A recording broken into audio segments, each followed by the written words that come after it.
If I had to describe myself both now and when I began my college career, I would use the three words of caring, loyal, and passionate.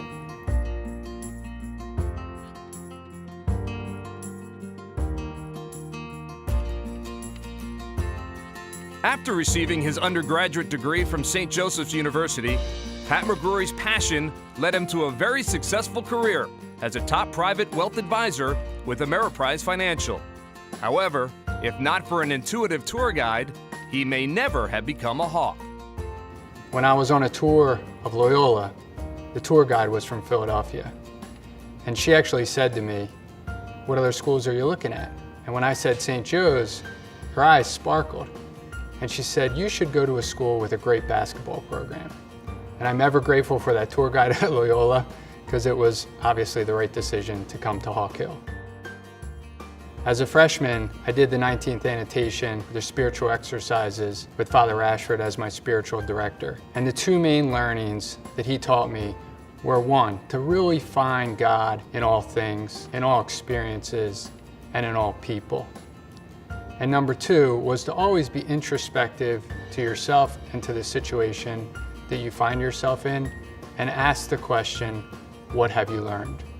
That has really shaped not just me during my time at St. Joe's, but the man that I've become since.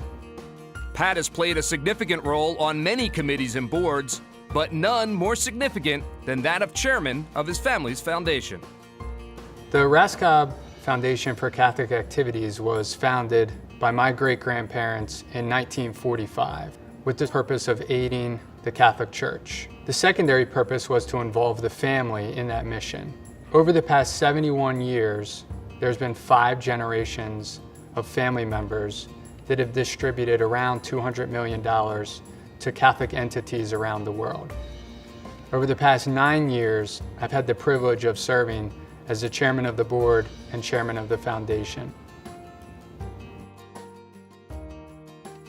Pat, a former Hawk mascot, has been recognized by St. Joseph's University before with the Michael J. Conway Award. He also helped establish the first ever National Day of Service in 2008, which now attracts 1,000 volunteers at 50 international sites every year.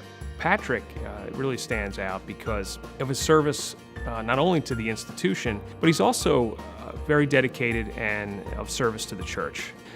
But also through the Raskob Foundation and the work that they do for so many Catholic charities is an example for our alumni, for our students, and for all of us of how to give back to others. When I found out I was the recipient of the Ignatius Award, it was really a humbling experience. My thoughts immediately went to my wife, Lauren McGrory. It made me think about the many memories that we created together on Hawk Hill, but also the many memories that we continue to create by coming back, seeing all the basketball games, and trying to indoctrinate our 2 kids into the lore of Hawk Hill. Tiny grains of sand can be heated, colored, and fused together to create magnificent stained glass windows. Our lives are made up of tiny grains, fleeting images, memories, experiences, which create our own beautiful window.